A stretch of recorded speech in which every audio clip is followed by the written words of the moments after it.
नमस्कार, बहुत बहुत स्वागत है आप सभी का आप ही के YouTube चैनल मेनका मैम पर।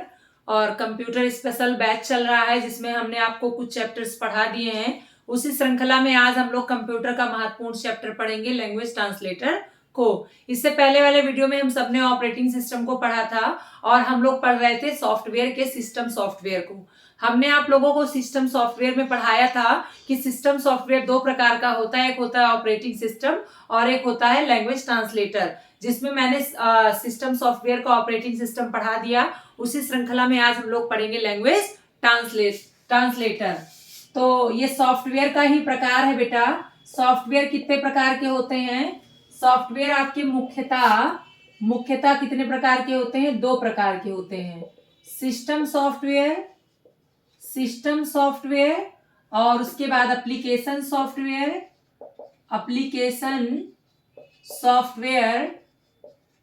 और यूटिलिटी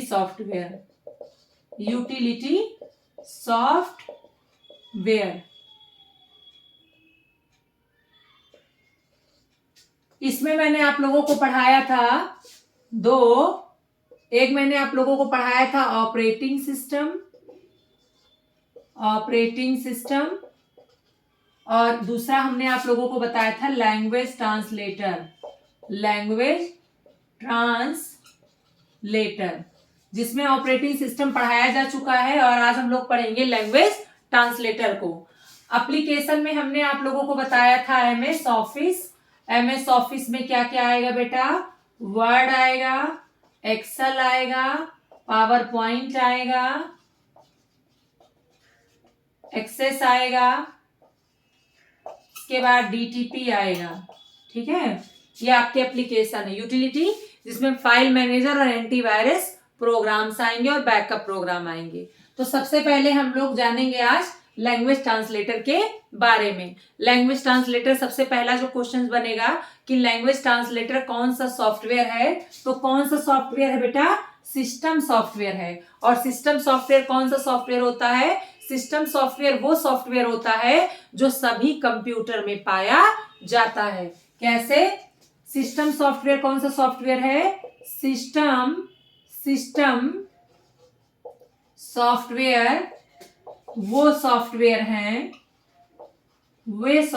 हैं जो सभी कंप्यूटर में पाया जाता है, जिसमें से आपका ऑपरेटिंग सिस्टम और लैंग्वेज ट्रांसलेटर सबसे, जैसे एग्जाम्पल में आप क्या जानेंगे?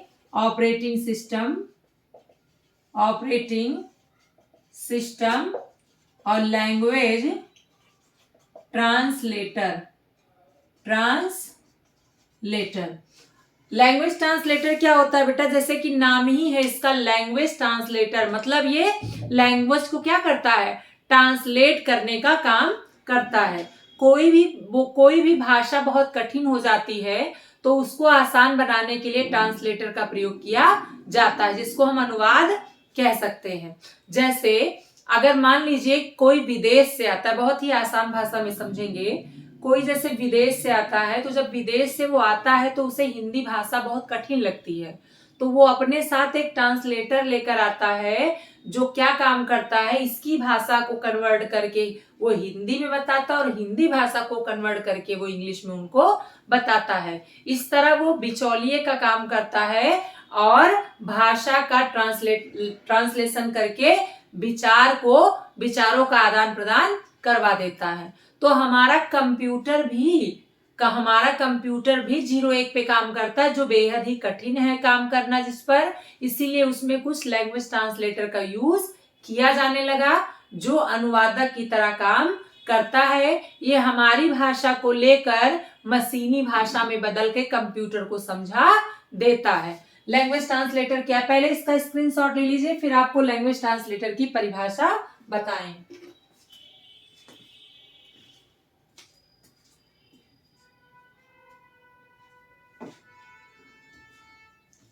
बेटा लैंग्वेज ट्रांसलेटर क्या होता है, इसको पहले हम एकदम आसान भाषा में समझेंगे। लैंग्वेज ट्रांसलेटर क्या है?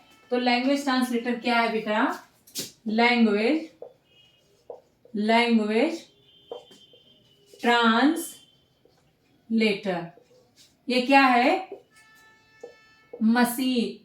उच्च स्तरीय भाषा को, उच्च स्तरीय मतलब हाई लेवल लैंग्वेज, भाषा को मशीनी भाषा। मशीनी भाषा किसको कहते हैं, 01 को। मशीनी भाषा 01 को, उच्च स्तरीय भाषा को मशीनी भाषा में बदलता है। में क्या करता है, बदलता है। ट्रांसलेटर का काम क्या है बेटा, हमारी हाई लेवल भाषा को मशीनी भाषा में बदलता है। कंप्यूटर किस पे काम करता है, कंप्यूटर काम करता है, किस पे काम करता है, 0 और 1 पे, यानी बाइनरी नंबर पे। अब बाइनरी नंबर पे कंप्यूटर काम करता है तो क्या बाइनरी नंबर में हम काम कर सकते हैं, नहीं, क्योंकि बाइनरी नंबर तो 0-1 है। अब भाषा हमको कोई लिखनी है, कोई प्रोग्राम, भाई जैसे आप लोग एक बात बताइए, कोई भी कंप्यूटर में जो प्रोग्राम होते हैं उसे पहले बनाने पड़ते हैं। आप लोग तो सिर्फ चलाने का काम करते हैं ना, तो उस प्रोग्राम को पहले बनाया जाता है। तो बनाने के लिए हमारे पास एक भाषा होनी चाहिए।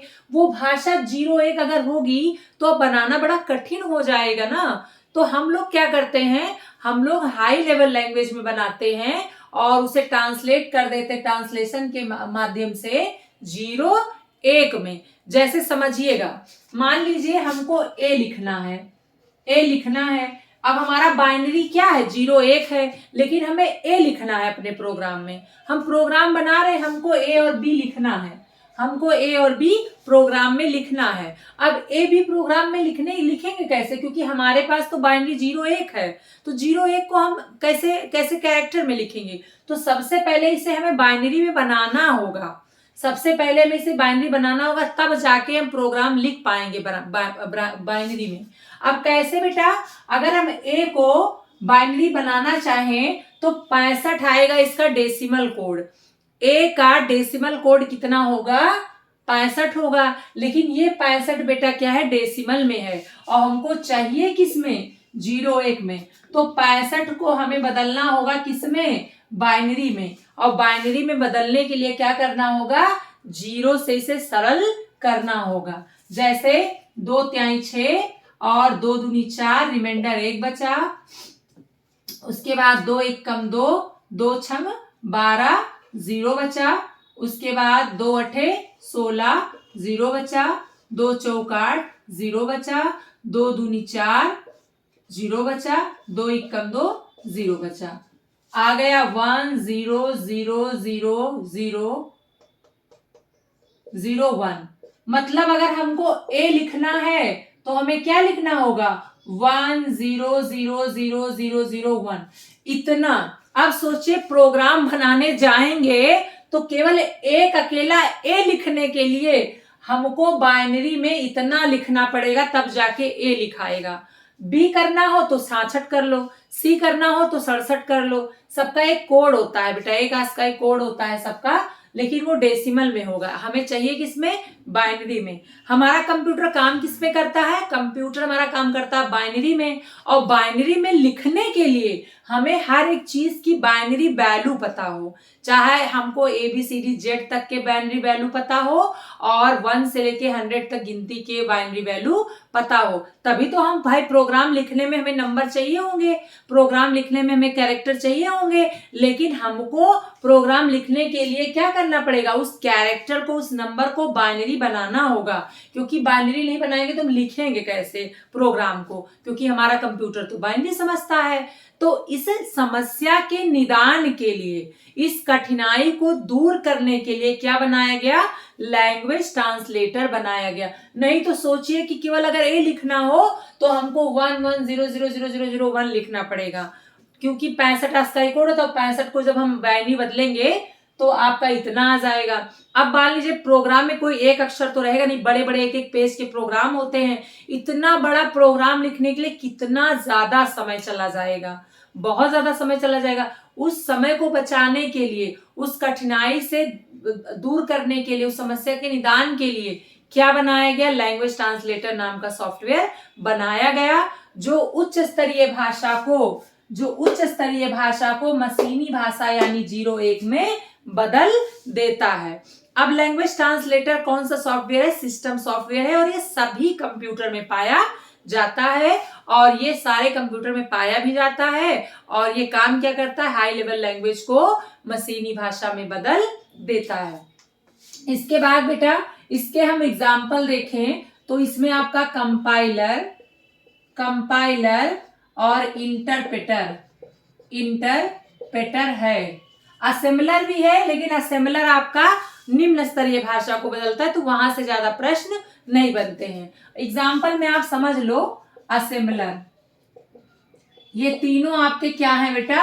लैंग्वेज ट्रांसलेटर सॉफ्टवेयर हैं। ये क्या काम करता है? हाई लेवल में लिखे प्रोग्राम को किस में बदल देता है? मशीनी भाषा में बदल देता है। तो सबसे पहले हम लोग समझेंगे कंपाइलर क्या है। कंपाइलर क्या है, उसके बाद हम लोग दूसरा समझेंगे इंटरप्रेटर क्या है। दोनों आपका ट्रांसलेटर है, लेकिन दोनों में अंतर क्या है और क्या विशेषता है ये आप समझ लीजिए। कंपाइलर क्या काम करता है? पूरे पेज को एक साथ ट्रांसलेट करता है और आपका interpreter line to line page को ट्रांसलेट करता है। इसमें समय कम लगता है,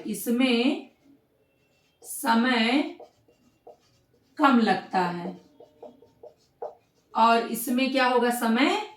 इसमें समय क्या होगा? ज्यादा लगेगा, समय ज्यादा लगता है। क्यों ज्यादा समय लगेगा? भाई एक बात बताओ, किसी की कॉपी को हमें ऐसे पूरे कॉपी को एक ही बार चेक करना है तो कम समय लगेगा, और पूरे कॉपी की लाइन एक लाइन हम पढ़ के चेक करेंगे तो क्या होगा? उसमें ज्यादा समय लगेगा। तो कंपाइलर भी ट्रांसलेशन है और आपका इंटरप्रेटर भी ट्रांसलेटर ही है। दोनों ट्रांसलेटर हैं, बस दोनों में अंतर क्या है कि कंपाइलर पूरे पेज को ट्रांसलेट करेगा एक साथ और इंटरप्रेटर क्या करेगा? लाइन टू लाइन चेक करते हुए करेगा और इधर को इंगित करता रहेगा। भाई जाहिर सी बात है कि जब ये पूरे पेज को एक साथ करेगा ट्रांसलेट तो इसमें समय कम लगेगा, और ये लाइन टू लाइन करेगा तो इसमें समय ज्यादा लगेगा। इसमें शुद्धता कम होगी, इसमें शुद्धता ज्यादा होगी। कोई भी चीज एक पूरे पेज में चेक करनी हो और हमें एक ही बार में चेक कर देना हो तो हम उसमें शुद्धता नहीं ढूंढ पाएंगे, लेकिन लाइन टू लाइन चेक करेंगे तो उसमें शुद्धता ढूंढ लेंगे। तो जो क्वेश्चंस बनेगा बेटा वो ऐसे बनेगा कि कंपाइलर क्या इंटरप्रेटर से तेज है? तो बिल्कुल तेज है। इंटरप्रेटर शुद्धता ज्यादा देता है? तो बिल्कुल शुद्धता ज्यादा देता है। पूरे पेज को कौन ट्रांसलेट करता है? तो कंपाइलर। इंटरप्रेटर क्या है? लैंग्वेज ट्रांसलेटर है। लैंग्वेज ट्रांसलेटर क्या है? सिस्टम सॉफ्टवेयर है। सिस्टम सॉफ्टवेयर क्या है? जो सारे कंप्यूटर में पाया जाता है, बिना इसके कोई भी कंप्यूटर काम नहीं कर सकता है। कंप्यूटर किस भाषा पे काम करता है? मशीनी भाषा में काम करता है। मशीनी भाषा कौन सी है? 01 है। अगर ट्रांसलेट करने के बाद प्रोग्राम को क्या कहा जाता है? जिसमें लिखा जाता है उसे सोर्स कोड, और जब बदल जाता है तो उसे ऑब्जेक्ट कोड कहते हैं। एक बात हमेशा याद रखिएगा, ये क्वेश्चंस आता भी है। अगर लैंग्वेज ट्रांसलेटर पूछेगा कौन सा सॉफ्टवेयर है तो सिस्टम सॉफ्टवेयर है। कंपाइलर इंटरप्रेटर में अंतर भी आप लोग समझ गए होंगे। कंपाइलर पूरे पेज को ट्रांसलेट करता है जबकि interpreter line to line. Compiler कम समय लेता है, इंटरप्रेटर तेज ज्यादा समय लेता है। कंपाइलर में अशुद्धता ज्यादा होती है जबकि इंटरप्रेटर में अशुद्धता कम होती है, और दोनों ही लैंग्वेज ट्रांसलेटर हैं। यहां से जितने क्वेश्चंस बनेंगे मैंने आपको बता दिया है कि भाई बाइनरी में 01 में काम करना कठिन है कंप्यूटर का, इसीलिए सिस्टम सॉफ्टवेयर में आपका लैंग्वेज ट्रांसलेटर सॉफ्टवेयर आया, जिसकी सहायता से हम हाई लेवल में लिखे प्रोग्राम को आसानी से मशीनी भाषा में बदल लेते हैं। अगर क्वेश्चन आता है कि मशीनी भाषा में काम कौन करता है तो कंप्यूटर, मशीनी भाषा में कौन बदलता है प्रोग्राम को तो लैंग्वेज ट्रांसलेटर। लैंग्वेज ट्रांसलेटर का उदाहरण तो असेंबलर और कंपाइलर और इंटरप्रेटर है। ये आपका सिस्टम सॉफ्टवेयर के उदाहरण है। इसका स्क्रीनशॉट ले लीजिएगा। इसके बाद हम आप लोगों को हाई लेवल लैंग्वेज पढ़ाएंगे, जहां से हमारे बहुत क्वेश्चंस आते हैं, कौन कौन सी भाषा किसने बनाई और उसका यूज कहाँ कहाँ हो रहा है। वीडियो को पूरा देखा करिए। जो बच्चे हमसे पढ़ रहे हैं उन लोगों के लिए मैंने प्रैक्टिस सेट भी बनाया है, जल्दी से जल्दी वो मार्केट में भी आ जाएगा, आप मेरे पास भी आकर उसको ले सकते हैं, जिसमें आपके 25 सेट और वन लाइनर क्वेश्चंस भी शामिल हैं। इससे आप अपना मूल्यांकन भी कर सकते हैं। वो जल्दी ही जल्दी मार्केट में मिलेगा, नहीं तो आप हमसे आकर ले सकते हैं उस प्रैक्टिस सेट को। और इसका स्क्रीनशॉट ले लीजिएगा। इसके बाद हम लोग हाई लेवल लैंग्वेज को पढ़ेंगे। तब तक के लिए बहुत बहुत धन्यवाद।